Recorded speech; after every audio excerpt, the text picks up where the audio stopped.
And one of the things that pissed me off with her case was she told me, she's like, I don't remember what my life was like.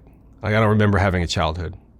My memory goes back to about 12 when I started doing meth, and I've got nothing past that. I thought, well, man, what a shitty way to treat somebody. Like, you've basically stolen their childhood.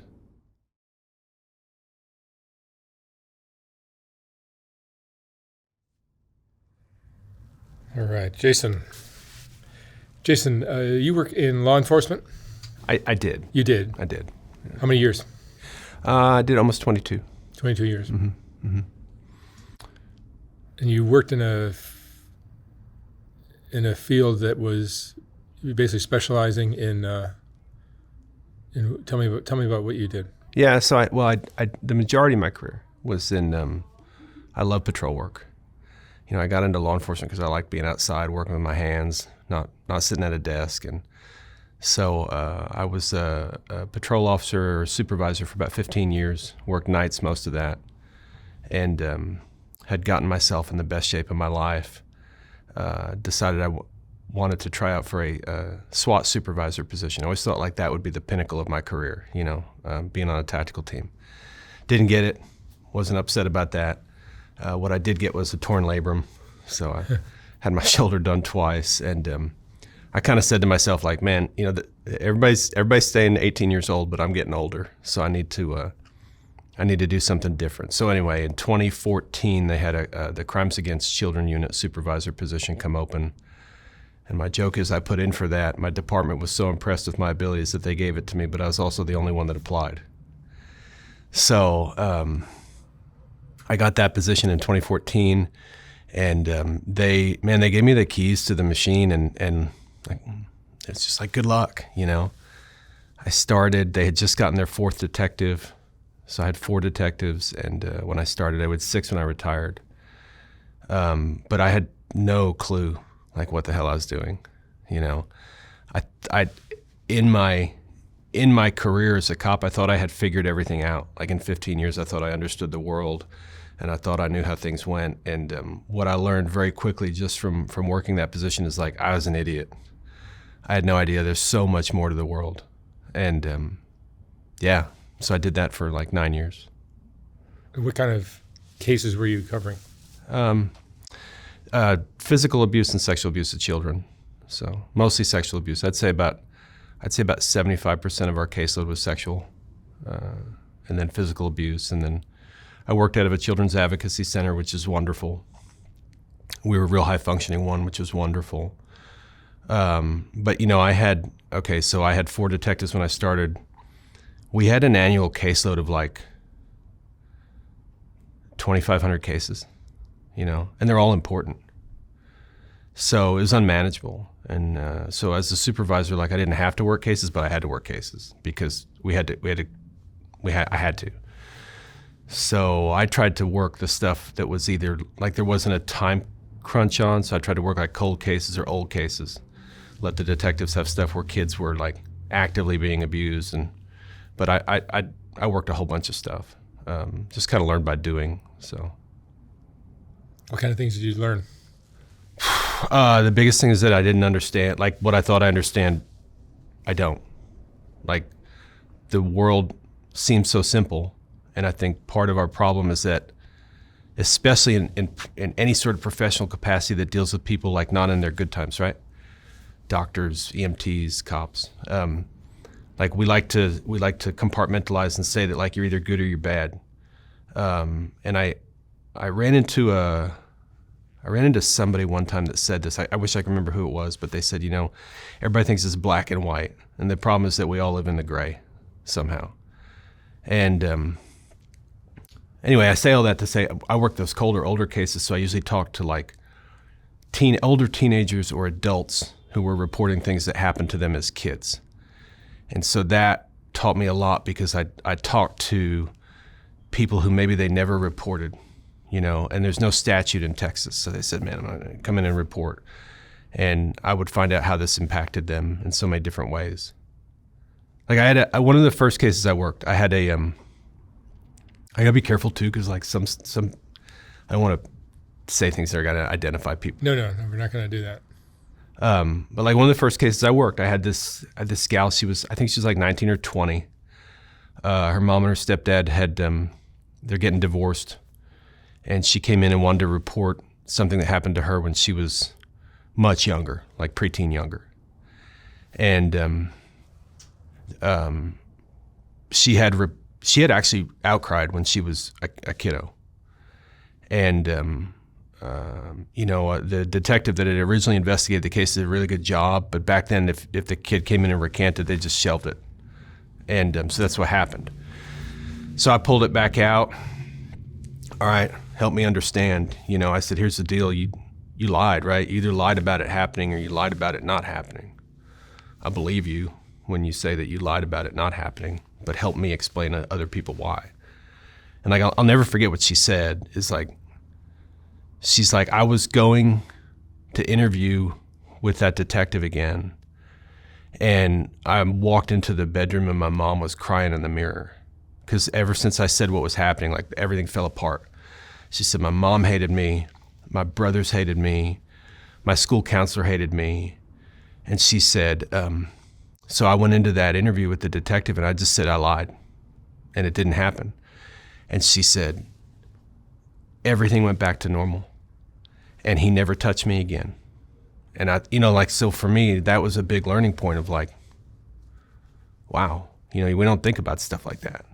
But, okay, so the other cool part about working child abuse is it's really nerdy. Like there's no other form of crime where there's so much science and research behind it.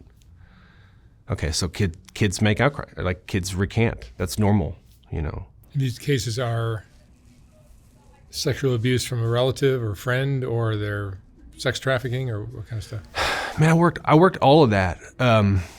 Most sexual assaults, like I know through statistics and the research, and also through my anecdotal experience working them, is that most sexual assaults are by somebody that the person knows, especially with kids. You bring up trafficking. Like with trafficking, most of the time, the person that either recruits or exploits the person is somebody they know. Like it's so super common. But yeah, it's just I learned so much about people's lives. Like when you interview somebody about one of these cases, you have to sit down and man, it feels like what you do. Just tell me about your life. Tell me about where you grew up. Tell me about who lives in your house. What do you like to do?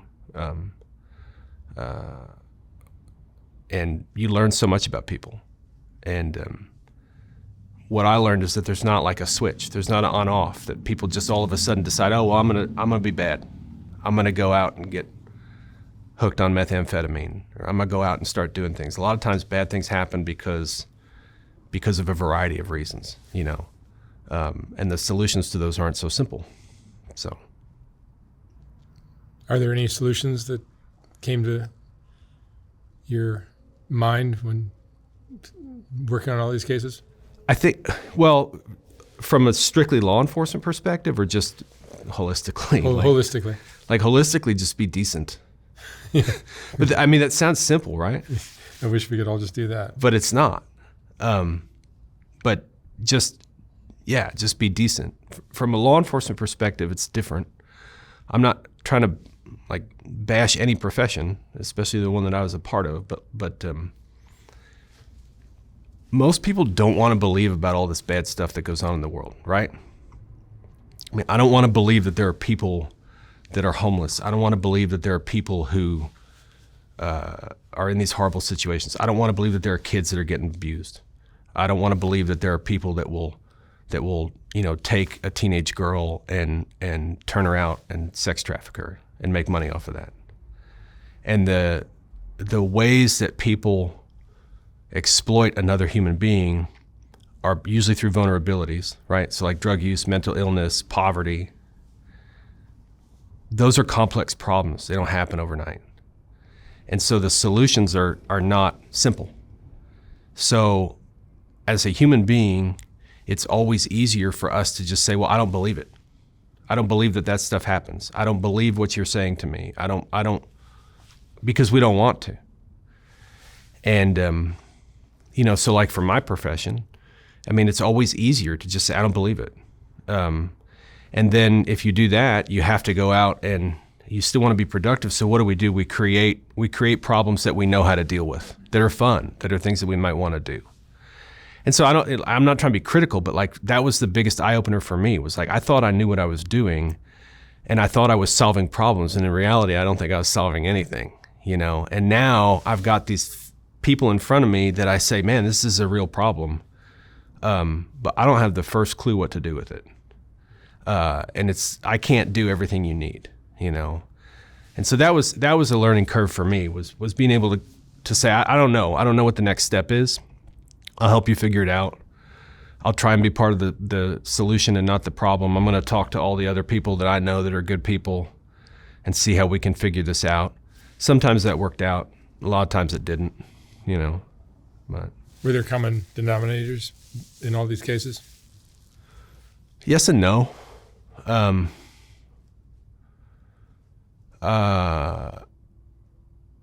Sexual abuse, not so much. I think drugs are a big one, either from the parents or from the kids.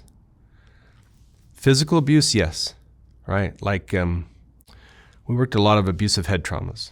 People would take babies, they'd shake them or they'd beat them or they'd injure them, and they'd end up having serious neurological problems because, you can hurt a little baby in a way that you can't hurt an adult.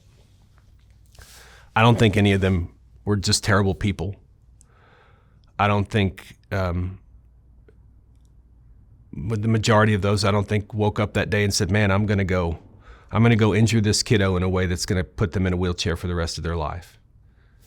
But it happens, physical abuse. I think a lot of people get frustrated. They don't really give you a book when you leave the hospital with that baby and say, here's how to be a good parent. And so I think a lot of the physical abuse, some people were just nasty, but a lot of it was just people trying to cope and trying to deal. Sexual abuse is different. I think everybody knows that that's wrong, and that was another interesting thing, teaching me how to interview people. You cannot interview somebody and expect them to help you and say, well, hey, tell me why you're such a disgusting human being, terrible person. Like, you have to leave everybody an out. So doing that, like interviewing perpetrators, I learned that most of them they'd been victims. A lot of the times they had drug problems, they had lousy childhoods. It doesn't excuse it, but I mean, you have to have some sort of empathy and compassion and understand that like the problems aren't super easy. Are there cases that stood out? Mm-hmm. Yeah. Can you share a story or two without identifying anybody? I can talk about one that was a success because the survivor in that case is actually, like, we've actually given her case study, but I'm not going to name her, but so I met her when she was 17, which in Texas is technically considered an adult. That's the age of consent in Texas. Oh, is that right? Yeah. 17. Yeah.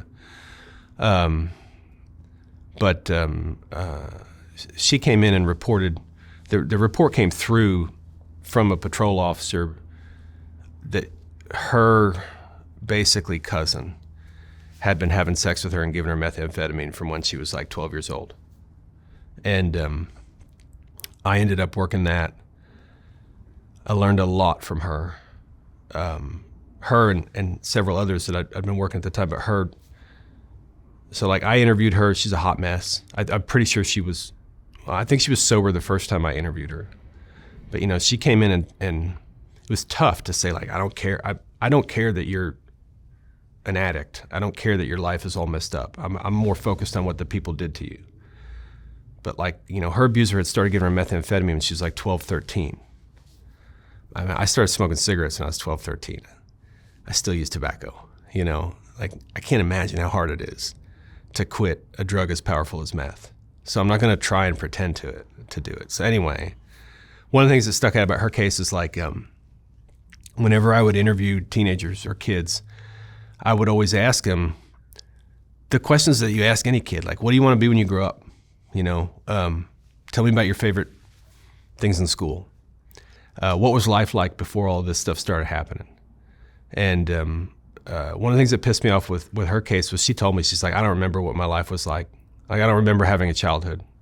My memory goes back to about 12 when I started doing meth, and I've got nothing past that. I thought, well, man, what a shitty way to treat somebody. Like, you've basically stolen their childhood. So, anyway, yeah, with her case, I worked the hell out of that, and we identified another perpetrator who was, and some other victims, and so, like, in a very direct way, that teenager, for having the courage to come forward and report, ended up saving other kids. So we made a bunch of arrests on that case, and then I just got mad about it, and wanted to make sure that like, not mad personally at the people, but just mad, like, man, I want to make sure that this case actually goes through. And I was real concerned that the victim, the primary victim in that case, was just, I thought she was going to die. I didn't think she was going to live. Like she was just so bad on methamphetamine. Every time I saw her, she was worse. And after we had sent the case off for prosecution, which is typically the end of it for me, I was like, man, if she dies, they're never going to get prosecuted for what they did to her and other people. So I would try to meet with her like once a month. And man, it was just funny. Like, half the time she'd show up late, she'd show up high, you know. I was able to connect her with some advocacy resources that gave her opportunities at sobriety that she'd never take. And it felt like turned into a dad mode of just being like, you just got to try, you know. Like, I think you can do it, just try. And she ended up finding sobriety on her own. And we still talk today. And I'm just, you know, to me, like, I didn't realize that when I started law enforcement, but that's like one of the biggest successes. How many nights was I out there sweating my butt off, or in the rain, or digging through somebody's nasty car to find drugs, or, you know, whatever. And nobody's ever going to say thank you for that, you know. But I've got one human being that I can say, man, I had some part in her still being alive today. And I'm so grateful for that. I'm so grateful for that. And I think if more people took a passion in it, then maybe we'd have more successes. So. Sure. And did you feel like you made a real dent in the situation? No. In that situation, maybe, yeah. But, like, as a whole, like, are you going to make a dent? No. No, like, people just treat each other like shit, right? I mean, that, you know that. And, like, that was an eye opener for me. Like, I could just sit in my office and play solitaire and do nothing, and kids are going to get abused. I could go out there and arrest everybody that abuses a kid, and kids are going to get abused. Like, it is, I love it when people say, they're like, oh, well, it's so much worse now. No, it's not.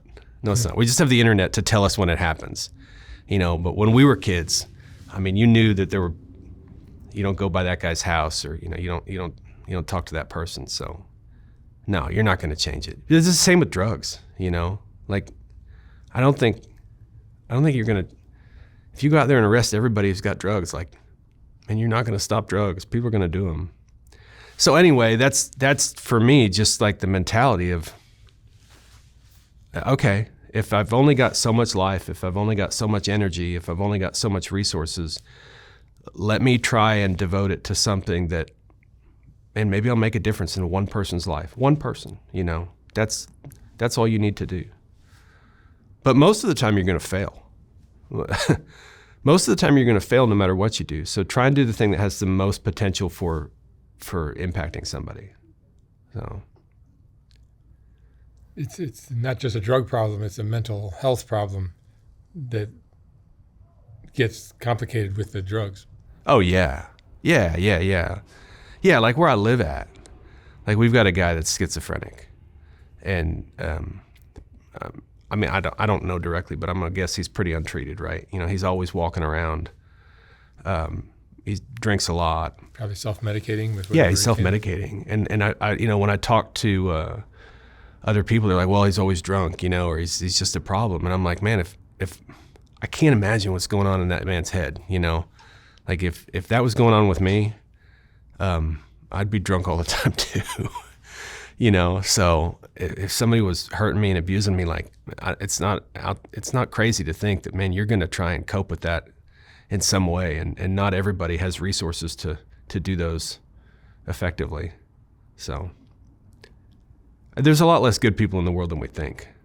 So, That's a shame. it is.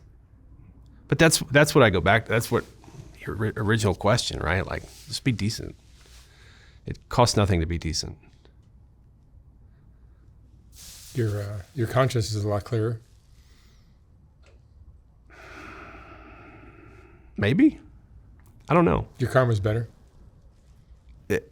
Maybe. I mean, I don't know. I'll figure it out in the end. But, it's like the case I was telling you about before we came in here. Like, you want me to go back on that one? And Sure. Yeah, let's hear it again. yeah. So like this was right before I retired. I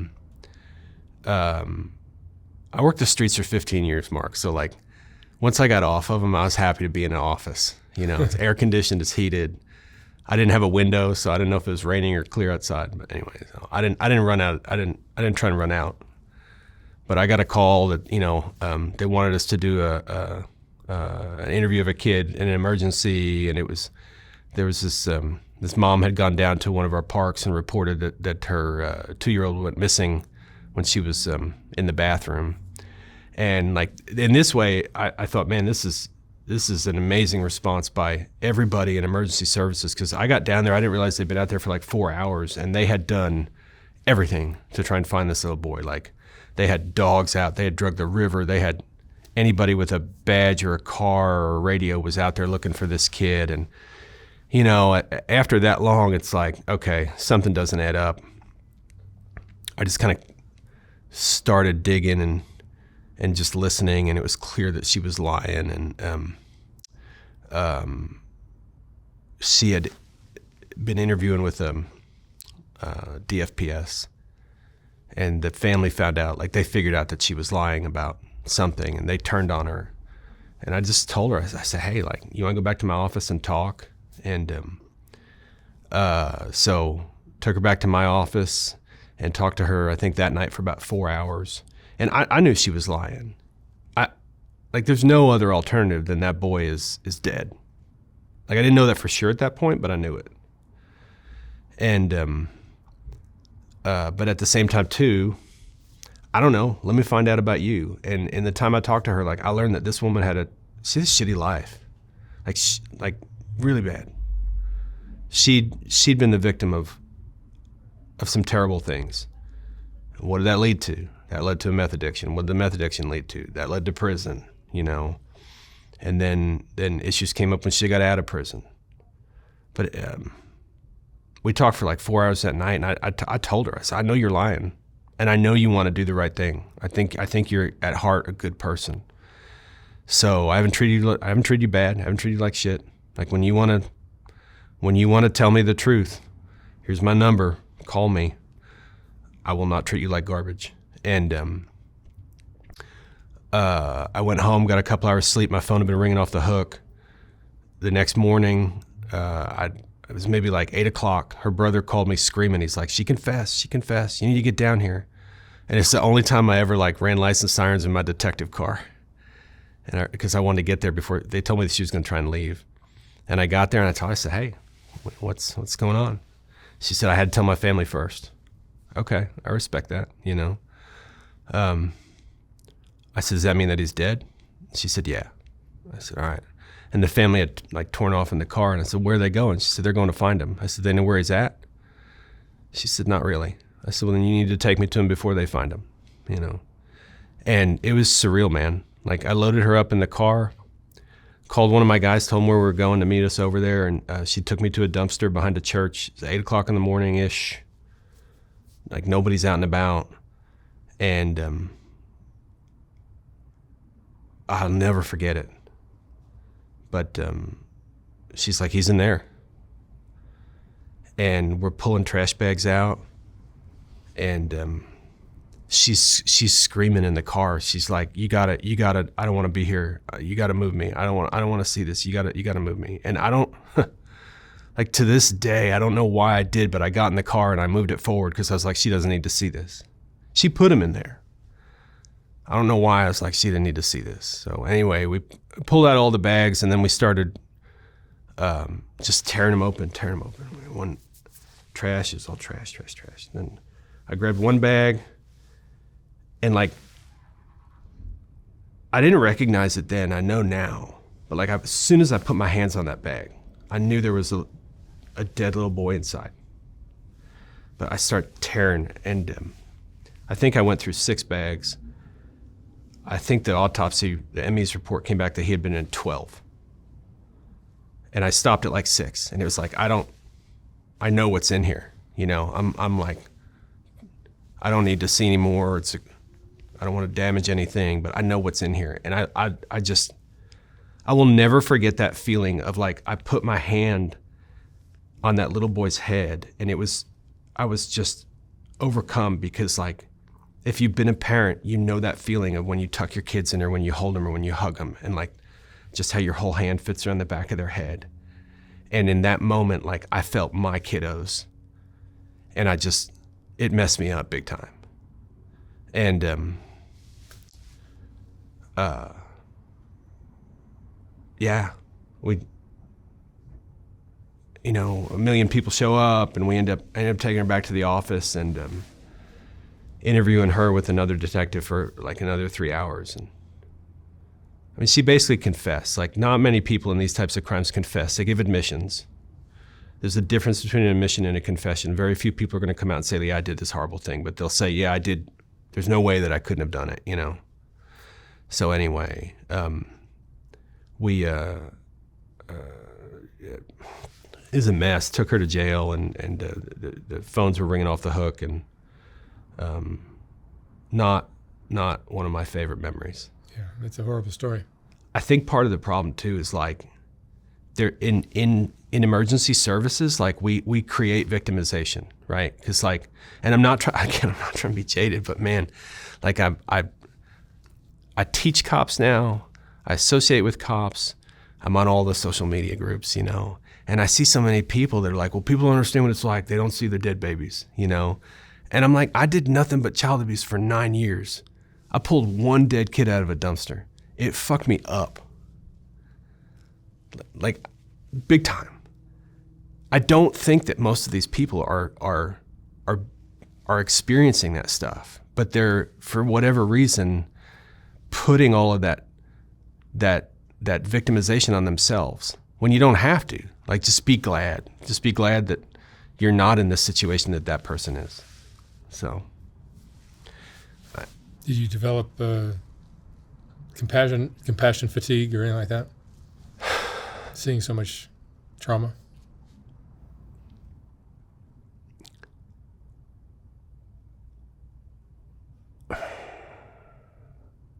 I want to say yes, but I don't think, not with that type of casework. I developed compassion fatigue for the adults, you know, who you try and help, and they say, oh, no, I don't want help. Yeah, you see that a lot too. You know, and it's like,